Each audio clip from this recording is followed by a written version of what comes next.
It's official, Trump's transition has finally begun, and he's going into the White House on January 20th. Today, January 6th, the lawmakers in Congress have officially certified President-elect Donald Trump and his election victory in a constitutionally mandated joint session on Monday. Now, this is a great thing for President Trump because it's finally time for him to get back in office. But the mainstream media is not having a good time with this. Trump already said that members of Congress are getting back to work and ready for one powerful bill that will bring the country back and make it greater than ever before. Not only that, but it looks like President Trump also wants to buy Canada. What do we do?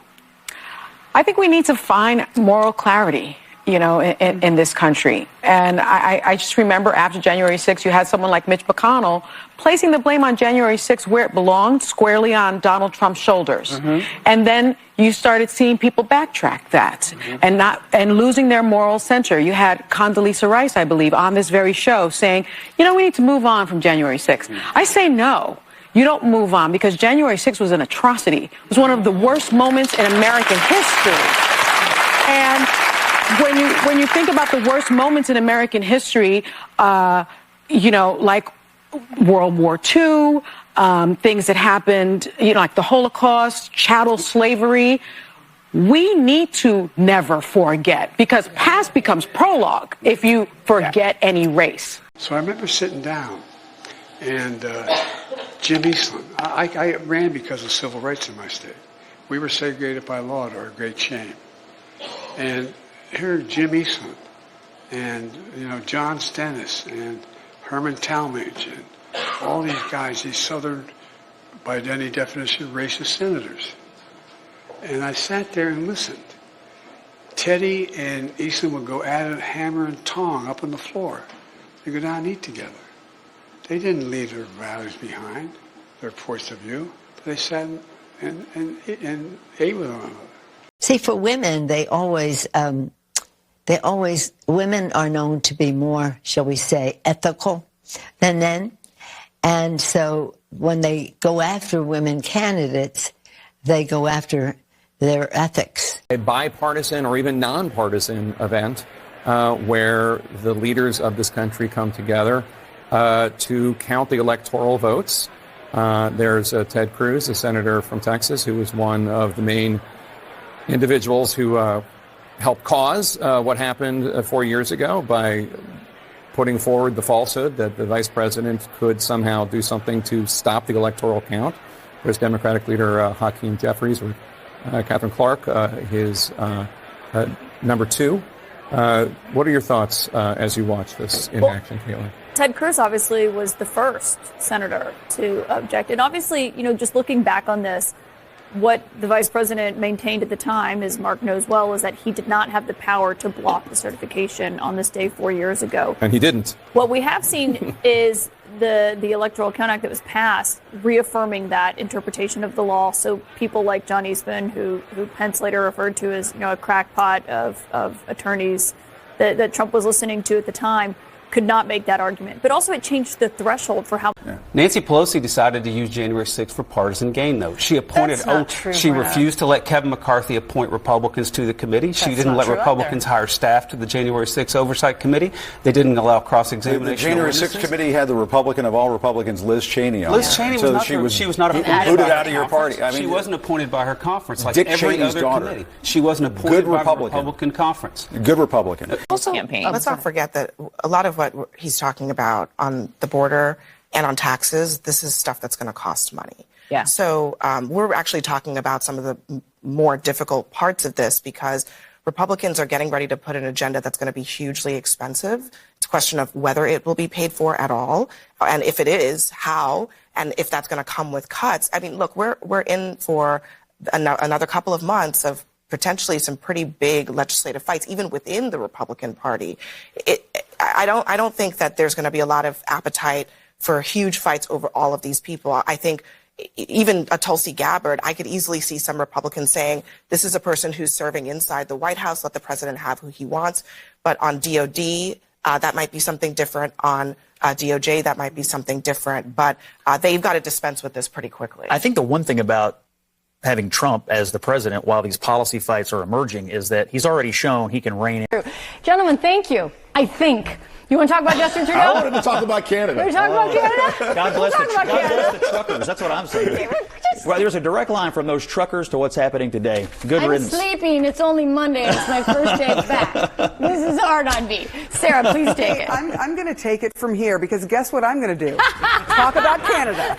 Yes, ma'am. We've got some breaking news. A source is telling CNN that Canadian Prime Minister Justin Trudeau will resign as party leader today. What this means for U.S.-Canada relations, we will discuss. And it was a night of firsts at the Golden Globes. We have the emotional moments, the upset. Yeah, so Cassie, just for a second, I'm going to ask you to put on your investigative hat. What actually broke down in the Democratic Party such that they became the party of the elite, the rich, only focused on themselves and celebrities? I mean, to Fred's point, they don't see the middle class as having a voice or the lower class that they have to listen to. Well, it didn't happen overnight, Harris. This is 20 years of Democrats taking their base for granted. This is comments like Joe Biden saying, if you don't vote for me or for Democrats, you ain't black. And people saying, wait a minute, if your policies don't work for all Americans, I'm not going to vote for you. And they actually stood up and took action against that this time around. So it's going to take a lot more than a couple of interviews and an overnight, maybe a retreat to correct or course correct for the Democrats. And furthermore, exactly what you've been talking about on the program this hour. Don't take our word for it. Take Democrats' actions as an example of what they stand for. Giving George Soros the Medal of Freedom. On his way out the door, increasing energy prices and most assuredly inflation for the American people. Those are the priorities of the Democrat Party, are the people they align themselves with and the actions that they take. And that's why Joe Biden is on his way out the door. That's why Chuck Schumer is now minority leader.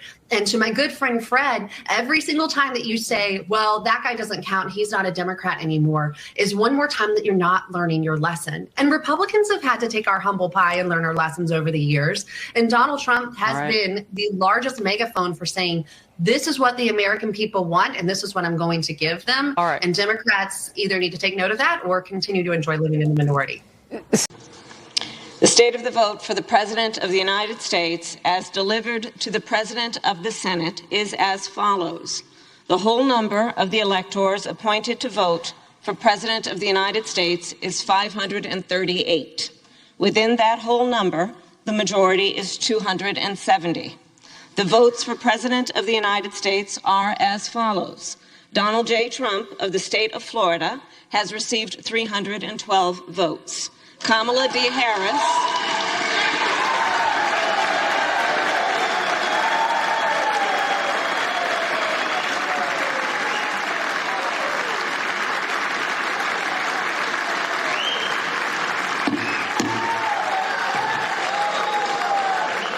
Kamala D. Harris of the state of California has received 226 votes.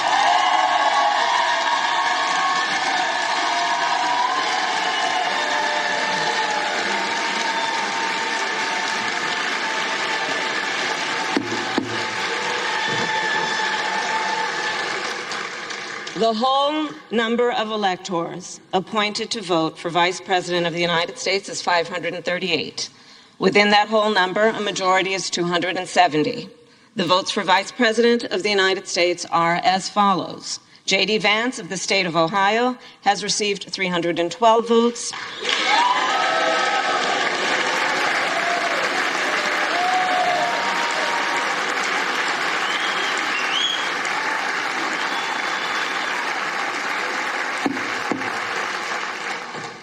Tim Walz of the state of Minnesota has received 226 votes.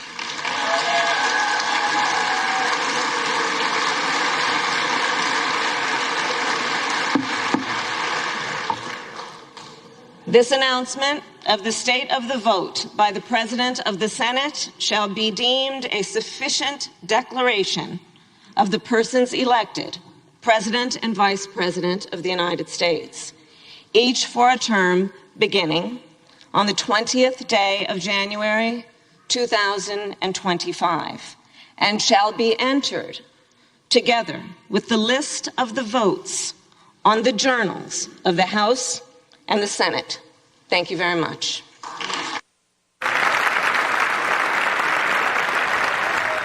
All right, well, there it is. It's official. Donald Trump has 312 electoral votes along with J.D. Vance. Kamala Harris falling short with 226 along with Tim Walz. Someone might be guiding his hand, but do you think he's competent for the last 2 weeks, Mr. President? Well, the things he's doing with Soros and other elements, giving very, very important, distinguished awards, medals, and certifying that they are wonderful people for our nation. These are people that have done tremendous harm in cases. I don't know. I really don't believe that this is the same man that I used to watch 25 years ago. He was sort of semi-conservative. I wouldn't call him conservative, but he was a little bit in the middle at least. And now he's gone radical left, and they just lost an election because they were radical left, and they're going to lose another one. They're going to lose a lot of elections if they keep this going. But you're giving up the biggest assets that we have. I mean, all of that, if you ever look at it on a map, what 625 million acres is, he's giving this all up.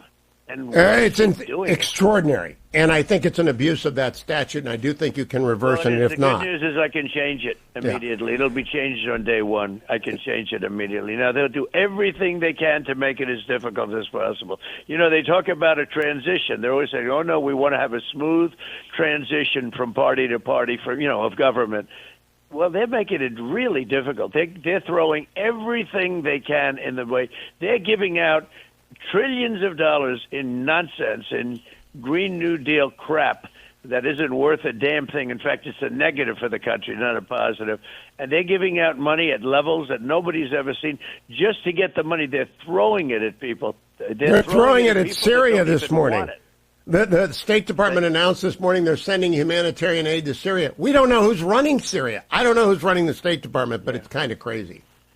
It's what they're doing. They're just taking money and throwing it hand over fist. It's money that should have never been given to them anyway. It should have been blocked. And I mean, it's sad, so sad that they got it, but they're throwing it, and they're throwing it in any direction. They just want to get rid of it. It's the worst abuse of power I've ever seen. So, Mr. President, Donald Trump hosted a party at Mar-a-Lago last night. And that's not the news. The news is that the party was celebrating his efforts to overturn the 2020 election. The guest list included several key players in those efforts, like Rudy Giuliani and Michael Flynn. Italy's conservative Prime Minister Giorgia Meloni was also there. They all gathered to celebrate John Eastman, who advised Trump in 2020 that Vice President Mike Pence had the power to unilaterally discard official electoral votes during the congressional certification process. In a video posted online, apparently taken from the audience, Trump sang Eastman's praises, insisting Eastman was, quote, right the whole time. Tomorrow will mark 4 years since Trump's conspiracy led thousands of pro-Trump extremists to storm the United States Capitol. Fortunately for Trump, Vice President Kamala Harris doesn't share his values set. Tomorrow, she will preside over the certification of Donald Trump's victory. Harris will protect the tradition of peaceful transfers of power as Donald Trump celebrates efforts to destroy it. Right now you're looking at images from the floor of the House of Representatives. Members of the House and Senate are gathering in what is there, and there is the Speaker Mike Johnson and Vice President Kamala Harris. It's obviously a bipartisan or even nonpartisan event where the leaders of this country come together to count the electoral votes. There's Ted Cruz, a senator from Texas, who was one of the main individuals who helped cause what happened 4 years ago by putting forward the falsehood that the vice president could somehow do something to stop the electoral count. There's Democratic leader Hakeem Jeffries, or Catherine Clark, his number two. What are your thoughts as you watch this in action, Caitlin? Ted Cruz obviously was the first senator to object. And obviously, just looking back on this, what the vice president maintained at the time, as Mark knows well, is that he did not have the power to block the certification on this day 4 years ago. And he didn't. What we have seen is the Electoral Count Act that was passed reaffirming that interpretation of the law. So people like John Eastman, who Pence later referred to as a crackpot of attorneys that Trump was listening to at the time, could not make that argument. But also it changed the threshold for how many people have to object. to lead to that moment. So even if we were in the exact same situation as 4 years ago, had this law been passed, the threshold would have had to have been much higher than what it was 4 years ago for that to actually happen. Mark Short, are you able to look at Ted Cruz without thinking about January 6th? Sure, Jake, because honestly, I think that what Ted Cruz is doing was advocating whether I may not agree that there was evidence of any sort of theft in that election, but it is their right to raise an objection. That's different than coming forth with the suggestion the vice president has this unilateral authority to reject certificates and change the outcome of the election. And so even though they passed the new legislation in 2022, I think the vice president's role has been pretty much black and white clear for 250 years of our republic.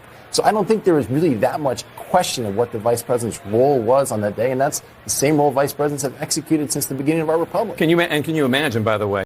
Kamala D. Harris of the state of California has received 226 votes.